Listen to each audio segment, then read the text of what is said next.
I wish you were here. It'd be fun to hang out. Please welcome Shaye, known from the Big Island for her work with her band Whatever Heather. Today she's here to talk about her new single. This is Graham, MoshPlayLive. And I'm Veronica. Thank you for playing along. Join the cult of Graham at MoshPlayLive.com. Today I'd like to introduce a very special guest, artist, vocalist, performer, Shaye. Hi. Hi, how are you doing? I'm doing so good. You have a new single coming out, don't you? I have a new single coming out. Yep, I am super excited. Why don't you tell our good folks all about it?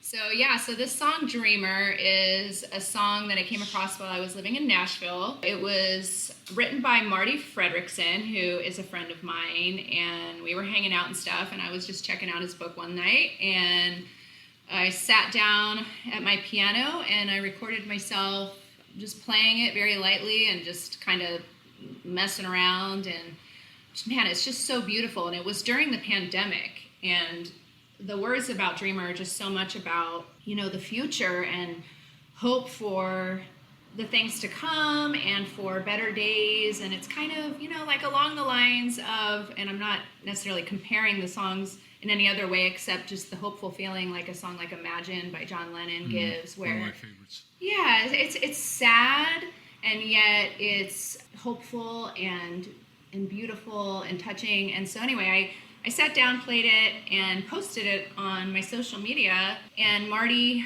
wrote me and he was like, "Oh man, I just saw that. Can you come record tomorrow?" So this has been 4 years ago now. Oh, wow. So I was like, absolutely, yeah, let's record the song. So went into Round Hill Music there in Nashville, and he was working across the hall with Chris Daughtry that same day, and he was kind of bouncing back and forth between the rooms.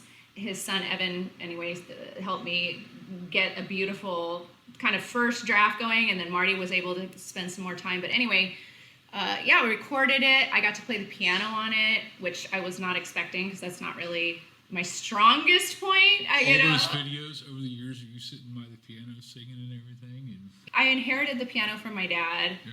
So I play because I like to write and I like to sing, but it's not my first musical language. What is your first musical language then? Definitely just vocals. Just the vocals? Yeah, just singing since I could talk. That's what I remember. We'll touch on it since you brought up. You said you come from quite a musical background. Would you like to give the folks a little short bio there? I was born in New York City. My dad was on Broadway at the time of my birth, and he was the original Jesus in Jesus Christ Superstar. He was in the original Broadway cast. So when you come across the original Broadway cast, people mix it up sometimes with Ted Neely, which Ted was in the movie. I was born into this wild, kind of crazy time in the 70s where these fun, creative musicians, writers, and artists were hanging out with my family, and there were always musicians around and always music playing. I was just exposed to some really interesting characters and had some cool experiences. I love that. I love that part of my life. I love that my childhood was, that I was surrounded by those types of people, because the influences that they were able to instill in me through the music that they always had playing and that they were playing, rubbed off somehow. I can imagine that, because I'm just thinking of how just listening to like bands, music and stuff on their albums can just influence, a person to be creative or cause them to go do something, and actually being a part of that and growing up on that, I'm sure that intensifies that 100-fold. Yeah. Right there. So I was always just around the coolest people, like truly, just had some really great experiences. Did you actually go do formal training, or was it just because you hung out in such a musical community there? It just kind of came on. I think the ear gets tuned to what you're hearing constantly, for sure. I mean, it definitely helped. My dad was a stellar vocalist. I think incomparable in a lot of ways, especially back in those early years. And so for me to be able to listen to him and watch the mechanics of his body, while he was singing, and the way he handled being on stage and just handled crowds and storytelling and all of it, it was great. And As far as like formal training, I never did have formal training other than my dad pointing out little things he noticed when I was little. Like he'd play the piano and I'd sing with him, and I used to really strain my neck to hit high notes, and he taught me to relax into that a little bit. And Warming up your vocal cords and stuff, did you learn that from your dad? I can really feel when I'm pushing too much, and I can feel a difference in my body. Like some days I'm just very open and I'm going to be able to do all the things that I want to do, and other times I just have to be a little more gentle with myself and take another route. But just a weird natural instinct, I think, for me. I don't know how to describe the mechanics of it because, like I said, I've not really been taught in that. It's just a natural thing, and just the little things that he pointed out, and I've just experimented with things that worked for me and how I felt like I was getting stronger rather than straining myself. So I feel like I'm stronger than I was when I was younger, you know. So in my 20s, even though I could still sing and I still had a range or whatever, I definitely think I've strengthened my ability, like a muscle, as opposed to wearing it out. So you keep using it and build up the strength. So that makes a lot of sense. Yeah. Back to your single, you just got done shooting a video for it, did you not? Yes, so we shot the Dreamer video on someone's property down in Leilani Estates. Right on, Fisher 8. And so it's pretty wild. It's a really cool location, and I really, I think that the process in my mind about Dreamer really was that here we are, I'm singing this really beautiful, touching song and these incredible sentiments. It feels sometimes like we're in this kind of like desolate landscape and this wild time, right, where everything looks kind of raw, jagged, and it's a little rough right now. And yet the beauty of what's actually happening on the volcano, of course, as we live here, we love and appreciate so much, is just that it's a living, breathing, growing thing. I mean, the earth is being created right there. So I'm like, what better way to celebrate hope and what's to come than just to be right at the place where creation is happening. Yeah, that's... It may feel completely bleak, but like all the potential is right there. I'm very in tune with, I guess I would say I'm spiritual in the sense of like just the earth and the energies that are around. And so it was a very kind of magical experience and felt very humbling, of course. Anytime I'm around that volcano or any of that activity, I'm very humbled. I have to agree with you. When I first came out here and we were out on Coconut Island, just sitting there on the outcrop and looking out over the volcano, it's just like in the mountain, you're just like, you just sat there, you can just feel it. It's just like, oh my word. There's just so much power. It is. And yet it's very grounding, and it's like, there's just so many things that you can take from it. Yeah. It's like, if you're not feeling that, you're something. Yeah. Something's wrong. Right, so. I know. So it was a great experience, and my photographer that I used, Israel Delgado, he's living here on Big Island, and he's wonderful to work with. He has the vision for it, and I think he'll do a beautiful job with the editing and everything.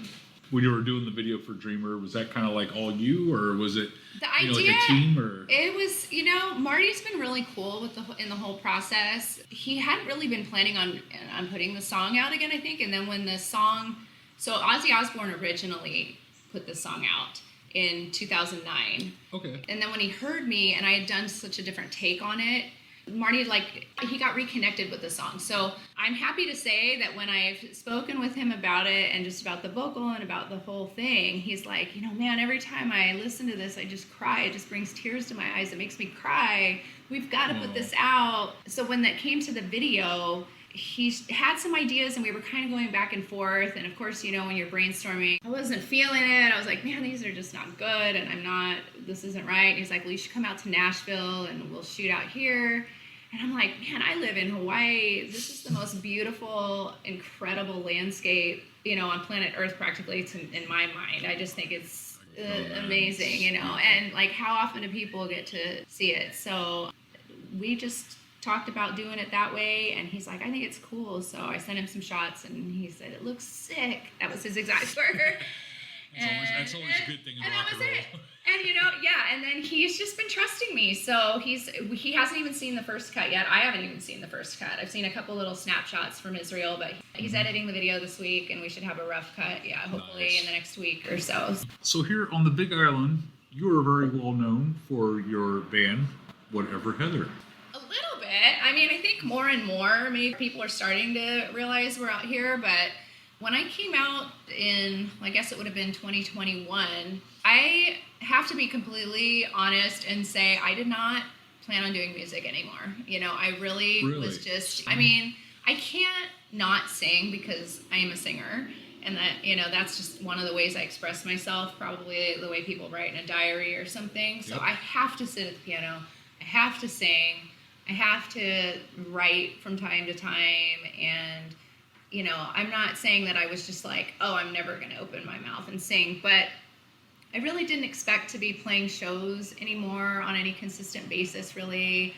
As fate would have it, I was feeling a little lonely for it. Probably around 2022, I'd been here about a year, and I don't know if I actually can't recall exactly how it happened, but the guitar player of Whatever Heather, his wife, contacted me on Instagram and said, hey, you're on the island, that's crazy. Like, my husband has this band, and they need a singer. Can you, come hang out or whatever? And I was just like, we can jam. I'm open to just hanging out and playing and jamming. Sure, let's do it. And they were being funny and just real sweet about it. But anyway, so I went out and we started playing. We just started playing in the garage, and it was like kind of an instant band because we had all the parts ready and available. And then I was like, well, I don't know if I can pass up just this is kind of all just falling into place. We just decided to do a cover band and have some fun. I didn't know if super hard rock, which is my favorite, is I didn't know if that was gonna fly out here. But I will say I have been pleasantly surprised because right from the get-go, right from the first show, people were just like, oh my gosh, we miss this kind of music. We need this kind of music on the island. They were super stoked just about what we were doing. And then that just kept encouraging us to keep learning more songs and moving forwards. I don't know what the next year holds for Whatever Heather, and we've got so many different projects individually going on, but you will still be able to catch us from time to time out and about, and we like to rock. So if you like to rock, get your ass to a Whatever Heather show. There you go. MoshPlayLive concurs because we've seen Whatever Heather quite a few times. And it's always high energy and a great time. And oh my goodness. And I have to say, Jane Weedland of the Go-Go's was at our show the other night. She came out Saturday night, at the Blue Dragon. We were playing, and I saw her before we even started. Like I said, being raised in a musical family, I've been around these types all my life, but when I saw her, that little girl heart of mine just was about to burst because, especially as a woman in music, people like Jane paved the way. I mean, it sounds cliche, it sounds maybe a little goofy, but 100%.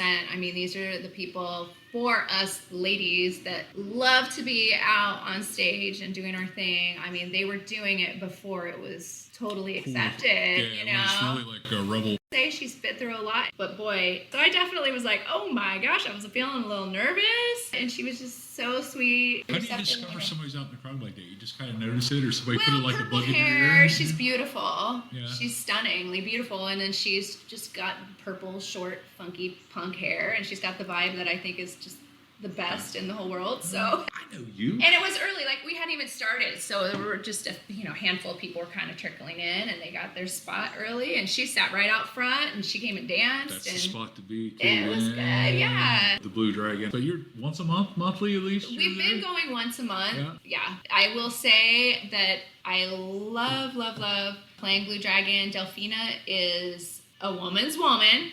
And she's also very much about musicians, and it's not always easy to find venues that fully appreciate their musicians. We're working as a team with the venues. Their success is our success and vice versa. We're absolutely so excited when they want to have us come in and play and be part of what they're doing and keep people happy and in seats and eating and having a good time. And so it's always just a treat when a venue is feels that way about us. Like they appreciate, they see the value of what we're bringing and care about the musicians. And like I said, that doesn't always happen. So yeah, we appreciate it. So if we go out to Blue Dragon, check it out. We've heard that from numerous other bands too, talking about it's a struggle here on the Big Island. I don't think it's a big secret or anything. So and please support that venue because they are having a rough time. They had a flood, and we won't get into all that. So they can really use the support. They're good people. We were up at the Lava Shack a couple of nights ago. I know this is going to be on tape delay, but the Lava Shack was closing its doors. New owners. And they had the big blowout blast there. And I tell you what, all the people that came out for that place was packed from like middle Saturday of the night. afternoon. I saw I was there. I thought that one of the neatest things the entire show was DJs in between the heavy metal sets were doing club music. Oh, yeah. So all these people, all the young kids are out there dancing and stuff, and all of a sudden heavy metal guys would come on. I know, it's kind of hard on the hard rock like, guys, honestly. You know, it's kind of hard to compete with a DJ, really. But you know what the cool thing was? They stuck around. They didn't go running out in the street. People playing instruments. Yeah, they're like, what the hell's going on here? This is weird.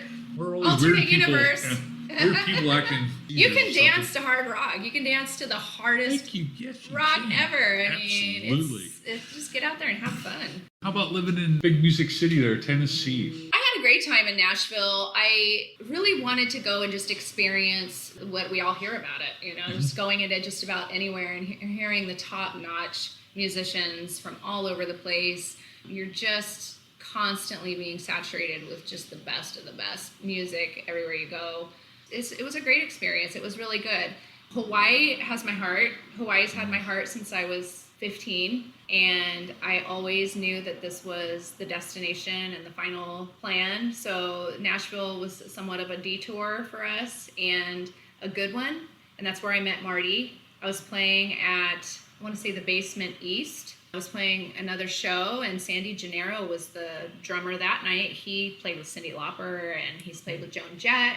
Great drummer, and I got to play with some great musicians, and Marty happened to be in the crowd. And anyway, they ended up inviting us out to hang, and then we got to be friends with him and a couple other great Nashville people. During that time, I made some wonderful friends and wonderful musical connections. Now that I'm here in Hawaii, which is, I feel like, okay, I'm like as content can be. I am so excited about the fact that I went there and I'm able to put out this song Dreamer that's coming out, because I really, really believe in the song. We had talked a little bit before the broadcast about, you'd seen something about an EP before, and there's been other times where I've worked on projects. They just didn't gel enough that I wanted to release them when it came down to it. I don't want to put this out there as like what I'm about. I'm not feeling it. And Dreamer is everything that I'm about in my heart as far as the message, and I still get to sing my ass off in the song,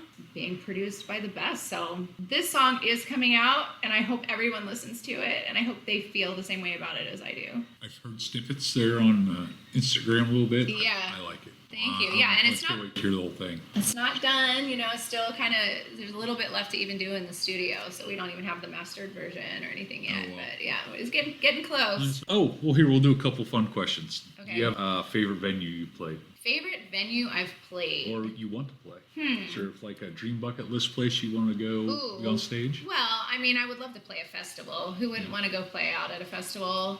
I'd love to be playing for other people that I admire. Like, I don't know what that venue would even be, but like if there were some greats, like even playing when I was playing for Jane the other night, like what a treat. That is pretty cool. To be able to sing in front of other people that are just, leaps and bounds above, but also supporting. That's an incredible feeling. Some of my favorite places to play are pubs and the small venues. I've played excessively, ridiculously large venues before, not because I was the draw by any means, but because I got to sing to open for somebody else, and I've been in front of thousands and thousands of people. It's a very disconnected feeling. The stages are so huge, and there's all this mounted lighting and equipment, and there's just a lot of distraction from the actual connection with the audience. When I think about having a fucking great time, are we allowed to say fucking great time? When I think about having a great time on stage, it's usually the hubs where people are just, they're safely getting home with an Uber, but man, there might be some beer bottles getting broken. Saturday night at the Lava Shack there was guys were up on stage playing Pantera, and this fight broke out like right at the bar. I'm like, oh, this is perfect. This is rock and roll right here. Yeah. I mean, I've had shows where people were like breaking beer bottles and people were just in my face, singing the lyrics back to me. And I love those nights, right? I mean, it's I love it. So And great. yeah, I want to be part of with the party and the energy and what's happening with everybody. Like we're here to bring it, but we're also a part of it. Like we're having that human experience with people and we're being connected around something that we can all agree on and relate on, which is like so important nowadays, like more than ever. And it just feels great. Music is always that one thing. It doesn't matter what language you speak. Really good music just shakes the whole world, where it's like everything everybody understands. It's like, yeah, I get this. And your show's, like I said, always highly energetic, and the crowd just like, once you start getting them going, and all of a sudden they're up in front of the stage there, bouncing up and down all night long and having a good time. And what do you do to kind of like recharge yourself here? Your hobbies, outside the music world. What makes you tick on the inside? Well, number one, I love having animals. I have goats, I have pigs, we have dogs, we have cats, we got a whole little farm going on of animals. I like to just spend time out in nature, be with them. I love to create interior spaces. I never stop 24/7, whether I like it or not. It makes me kind of tired. This is a lot of you're doing here, is it? Yeah, you're in my house, and I'm sitting here like, okay, well, we still need a rug over here. I'm always creating. I'm always wanting to add to it. I've got another business, Two Cats Interiors, so if anybody's looking for an interior decorator. But yeah, I'm always trying to create beautiful spaces, beautiful music, enjoying time with my animals. I do some old lady things like crochet and that's a good talent to have, to let you know. Just to veg, and then I like to do a lot of yoga. I love yoga. We have one last thing to plug here. Thank you for your time today, by the way. Oh yeah, thank you. Thank you for having me. You're going to come join us November 1st for a big show at Cuckoo Owl. How are you feeling about that? I am beyond excited about that. I have been out to their shows, and I mean, just being out in that venue is just very intimate, kind of what we were just talking about. I mean, we're gonna have that intimate. We're gonna be right there together. It's a cool little place, yeah, for sure. So up close and personal, and also East Side. I play so often on the Kona side. Any chance I can get, I want to be here on the East Side.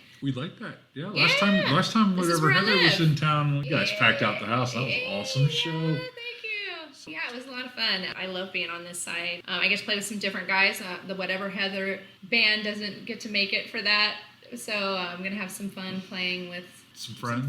Yeah, like friends. It's gonna be very loose and chill. So you guys got practice this week too, I think. Hopefully I get to come out and see you guys and check it all out. Yeah, check out. We're gonna rehearse, but I plan on bringing like all the energy and just having a really good time. Yeah, it's gonna be a lot of fun. So the cheap plug of the day is the Cuckoo Owl Day of the Dead show, November 1st, Friday, 6 to 9. $10 cash only at the door. Come out and meet everybody because we're gonna have a blast. Come out and support live and local music, because that's what we're all about. And we won't turn away Sugar Skull makeup, right? Like you can do your Sugar Skull Day of the Dead you vibes, can do whatever the hell you want to do. Do what you gotta do. Just the only rule of that place is don't be an asshole. You can come, just don't be a douche. Keep your head together, man. We got all this. No. Everybody's gonna have. We got bouncers anyways. We're good. We'll take care of things. No. Once again, we're excited. So thank you for joining us on November 1st. Thank you for joining us on that bill. Any organizations, anything that you feel thing about you would like to give a shout out to? Well, of course. Look, there's so many things. I wouldn't even know where to begin, but what immediately comes to mind is I believe it's on Kilauea Avenue, and I see it all the time. And one of the places I would like to volunteer, and I would like other people to pay attention to, is the domestic violence shelter. I think that that's something that we're still seeing and struggling with a lot in our communities. People don't talk about it, of course, because it's very private and it's very painful, but I had a lot of that in my background that we didn't get into today. So my heart is always for people that are trying to find their way out of a tough situation at home. So with that, I'm going to ask you for any last words and your socials that you can shout out there. Yes, Please. So my Achilles is the socials, and I haven't been as active as I probably need to be, and I would love the support. So I'm starting to get on there because I really want people to hear the song coming out, and I want you to be a part of my shows as much as you can. I really want to get to know you guys. I know you're out there. I know you like to rock. I want to know who you are, and our band wants to meet you. And so come check us out. Whatever Heather Band is on Instagram, and then Shaye, I'm under Shaye Fenholt Leaper, but it's Shaye. And then Fenholt Leaper. You can come follow me and see what's new and see when the video's coming out and all that good stuff. Facebook and Instagram are my main socials. Once again, thank you for joining us. Thank you, Graham. We'll see you on Thank November you. 1st. I will see you. Probably before November 1st, but yeah, this is going to be a great time. I'll see you before that, but yeah, we're going to rock. No pre-sale tickets. It's all going to be at the door. Come check it out. You will not be disappointed. We got an incredible lineup, and it's going to be a great show. Yeah, there are other great acts coming out. I'm There excited. are Red Tonight and Goza, the extraterrestrial space duo. Yeah. Drew and Ronnie, and then Rip Tonight, who we just saw at the Lava Shack the other night, tearing it up. It's going to be a good one. So with that, catch us on Instagram and Facebook, MoshPlayLive. We're also MoshPlayLive.com. And with that, peace, love, and mosh pits. Yeah.